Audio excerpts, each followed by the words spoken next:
This is going to be a messy live slash scope. As you could tell by my bleached shirt.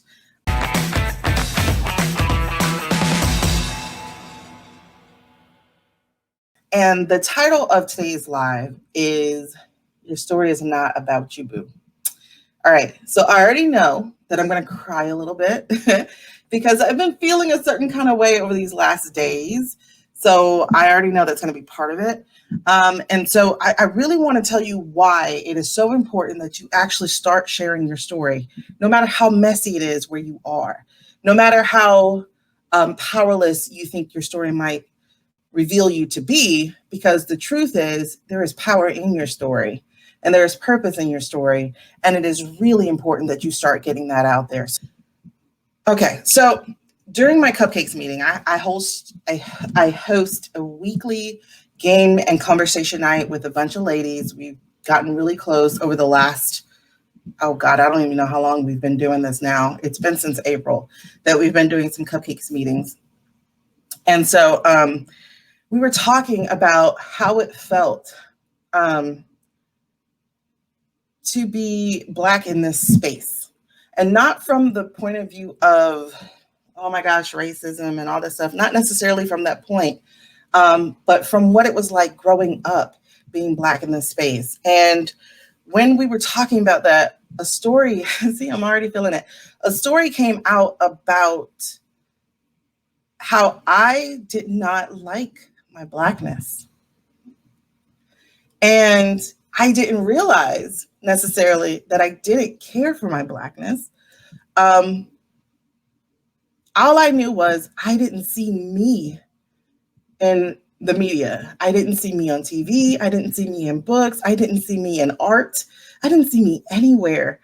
And so when I was talking to them, I was sharing a story of how, like, when I used to go in the bathroom, I put the towel on my head, you know, when you're drying off from taking a bath and stuff. And then I would just leave the towel on my head and pretend like I had this long hair, you know, like this white hair, basically. I talked about how, like, I found that white bodies seem to be more artistic and beautiful than Black bodies. This was me as a kid because I didn't see me. The people who were on TV, aside from the Huxtables, you know, but I watched a lot of TV as a kid and I read a lot of books and I wasn't present. It was always about some blonde chick or something, right? And so I did not realize the damage that was done by this default media, these default stories. As a teacher now, I talk strongly against the education system because it is designed to show women and people of color, whichever label you want, you know, Asians and Blacks and Hispanics and whatever, all of them are missing in our history books, our literature books, our math books, our science books. So school re-emphasizes the fact that there is no contributions being made by anybody except the default white male. And so, as I was saying, growing up, all I saw was that. I saw beauty in white and not beauty in Black. I saw four-dimensional beings in white, but I didn't see them in Black. And like I said, I had no idea what was happening to my brain. I had no idea how I was viewing myself. I literally used to go in the mirror and try to squeeze my nose together to figure out what I would look like if I had a more Anglo type of nose. I didn't know what I was actually doing, but that's what I was doing. I was trying to see what I would look like. And it wasn't necessarily my skin color. It was more my features, because my features weren't celebrated, right? And you guys know that. If you've grown up in the 80s, if you've grown up in the 90s, you know that you were largely missing. And one of the ways that I got to see how damaging this was when I became a mom. My son, at the age of 3, he wanted to be an actor. Like, this kid would become somebody else. Y'all see all these little kids now, they're being shared and, you know, they have their little Instagram pages and whatever. But he said something that just really caught my attention and made me go, this is where this is coming from. This is where the damage is being done. he wanted to be an actor. And so I was like, okay, so we're going to go and we're going to get your headshots. And we did that. We took his pictures. And then he said he didn't want to do it. And I was like, why don't you want to do it? And he said, all the Black people on TV are ugly or stupid. He was 3. And so all of a sudden I'm paying attention to what he's watching. And before, like, all he had on was either Disney Channel or Nickelodeon. So he didn't, I'm not that parent. I don't let kids watch whatever I'm watching. I watch whatever they're watching. So I'm a Disney file and a Nickelodeon kid. And so I watched and I was paying attention. And sure enough, it was the same exact stuff that I saw growing up. White good, Black bad. Every time a Black person spoke in a cartoon, it was ghetto or ignorant. And, Cree Summers, who was part of Different World, she voices a lot of characters. The only character I could really talk about that she didn't have like a ghetto attitude was in Rugrats when she played Susie. But all her other characters were like rolling neck kind of characters and like that. And then the boys were all, the boys were all doing some stupid stuff like Cookie from Ned Declassified. Or, in Jake the American Dragon, you got her like rolling her neck and being that person. And my son at 3 was saying, I don't want to be an actor because I'm not them. And, it's really a weird space for us Black people that don't necessarily fill the stereotypes, because we're in the space of, I like some of these things over here, which y'all call white things, but I don't necessarily like this space. Or I like some of this stuff over here, but I'm almost ashamed to like it because you're seeing that's ghetto or of some kind of negativity, something negative. Like, oh, I bet you like salt and vinegar potato chips. Hell yeah, I do. Like, I love them. But it's not because I'm Black. It's because my palate is salty. I love salty palate, right? But the whole point is, growing up, that's the message that I got. Flowing hair, art is beautiful white skin. And then as I got to be a mom, I'm like, this stuff is damaging. Like, the things that they see on TV speak to who they're supposed to be. And if it doesn't fit, that dissonance is like damaging. Because am I Black enough? I joke all the time that I'm getting my Black card pulled because I haven't seen movies like Juice, or it's because of my dude. My dude's like, I'm pulling your Black card. But, my parents didn't let me watch that kind of stuff. But the whole point of this is that what I want you to understand is, when I was growing up, I had no stories, right? You like that salt and vinegar chip too? Girl, listen. And you put a hot sausage in that too? Or a pickle egg? Listen. But that's growing up, right? Yeah, I never fit in, like, exactly set up. Like, I never fit in my Black family. Let me put it that way. Because my Black family called me an Oreo. They made fun of the way that I talked. My grandmother, she was proud. Like, whenever the phone rang, I had to be the one to answer the phone because, Canton residents, this is Shaniqua. Who would you like to speak to, or whatever? So I was that person. And, I read an article today about this guy who's the token Black. And I'm like, that was me. I'm the person that somebody felt comfortable enough coming to and saying, why do all Black women smell the same? And I was like, I don't smell like all Black women. And, but I'm like, well, if they go to a salon, it's all the same chemicals. You know what I mean? Like, it's that spritz. Everybody, if you're working that spritz and getting a perm or getting weave, then you smell like a beauty parlor, right?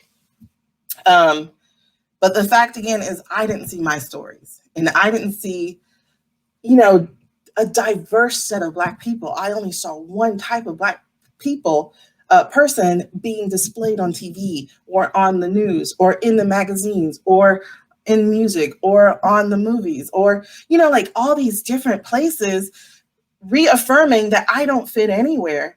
And that, again, like I said, even in school gives you that white man's complex, that superhero save the day type of complex,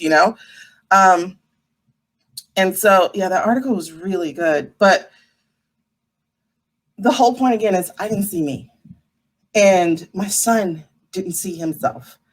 And so my son didn't go after the things that he wanted. And guess what? When I was his age, And actually, all the way up until I was in my 30s, I wanted to be an actress too. In fact, I did become an actress, and all the roles that I got sent out for were the very kind of Black person I wasn't. This cussing kind. Like if you watch Instagram, you got 10% over here. If you watch my episode of Toe. I forgot what the show. South Beach Toe. I was on the second. Well, I was on the first episode. If you watch the episode of South Beach Toe, I was so ashamed to do that. I was so ashamed to do that because it was neck popping and MFers, and I don't say MF, like I don't really like F words. Um, and they were like, "Oh, that's great," and I'm like, "You could tell this was written by a white person because this was your example of Black." And so, actually, after that, I got out of acting because I didn't want to keep perpetuating the stereotype. I didn't want to be the stereotype, and so the importance of it is that we've got to stop letting other people navigate and narrate our stories because they're going to keep reinforcing the stereotype. We are where we are today, not just because of racism, but because of silence. We are where we are today because we don't share our stories. We keep them in Black communities. Y'all probably heard, just like I did growing up, what happens in this house stays in this house. But that is damaging. That is very damaging, psyche damaging. It fosters the fact that we don't have close relationships and we don't have close friendships unless we become somebody on like a team or on a sorority or fraternity. Like we don't get a chance to have these close relationships because we're taught not to. We don't see them on TV with people having close relationships. We only see the negative. And so what I want you to understand is your story is not about you. Your story is about that little girl like me who couldn't see myself and who didn't see myself. So didn't know myself.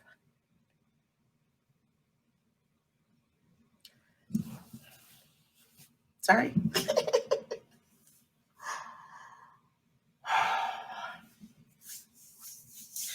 Your stories aren't about you. What you've been through, the things you overcome, the things that you've discovered, it's not about you. And I really need you to understand that. Because if you don't share your stories, what I want you to also understand is your stories are for the white people too. Like, oh my gosh. Sorry, guys. Your stories are for white people too, because guess what? If all they see is their white superhero stories and all they see is these Black slave mentality movies and stories, then they will always have that image of us reinforced. You've got to start sharing your stories. You've got to you have to start using them. And I'm going to tell you, and I put the link in different places, depending on where you guys are. But I'd really appreciate it if you just check out that training. You don't have to buy anything. It's a free training. But I want you to see exactly how those stories can be formed and that they're not used to tell. They're not really used for selling. They're used for serving because your silence serves nobody. You have got to start sharing your stories. If white people don't get to see the different multitudes and the different facets of you, whatever your you is, then all they're going to get is that reinforced narrative that serves nobody.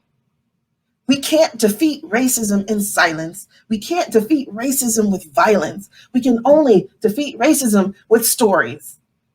It is the absolute truth. And I'm not saying that as somebody who's trying to sell you something. I'm saying that as somebody who did not see herself.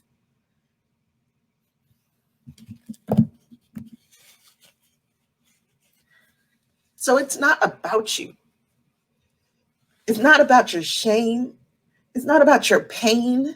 It's not about your trauma. It's not about you.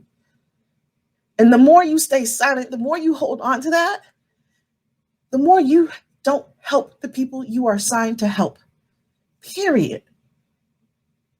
I told you this was going to be messy. Jesus. Whew. I told you this was going to be messy. Y'all got bleach shirt and all messy. But I'm trying to be obedient, and I was told to come tell you it ain't about you. It's never been about you. Just like you have been able to come out of whatever you've come out of, just how you've been able to discover what it is that you discovered, just like you were able to become the you that you are today, even though you're not the you that you were yesterday, there's somebody who needs to see that.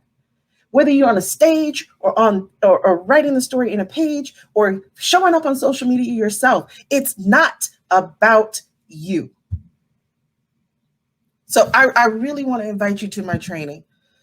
It is right there in the link. If you don't see it, it's bit.ly/story selling made simple.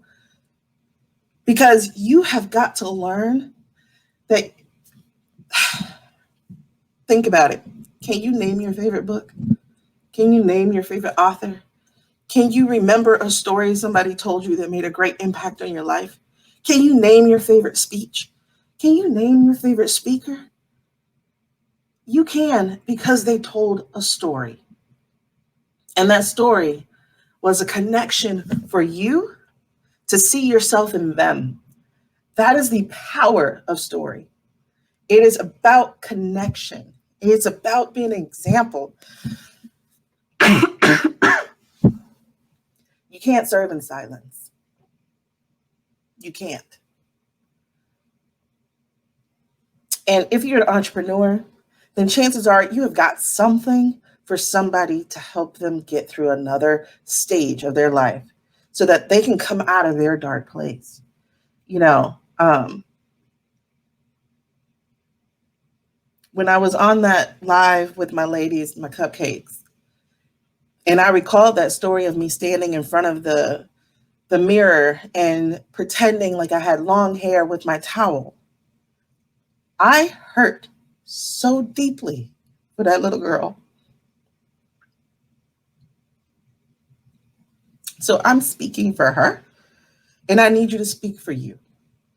Help somebody with your story because it's not about you. It's never been about you.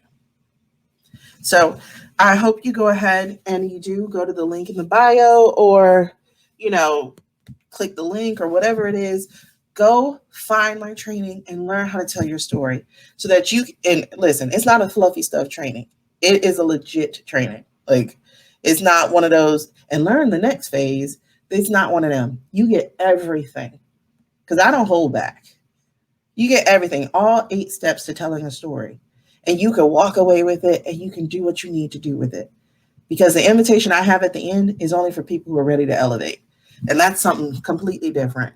Okay. But for everybody, whether you want to tell a story on a stage, whether you want to tell a story on a page, or if you just want to show up in social media and start serving with your story, go find that training, bit.ly/story selling made simple, and help the little girls out there who are just like me. That's all I got to say.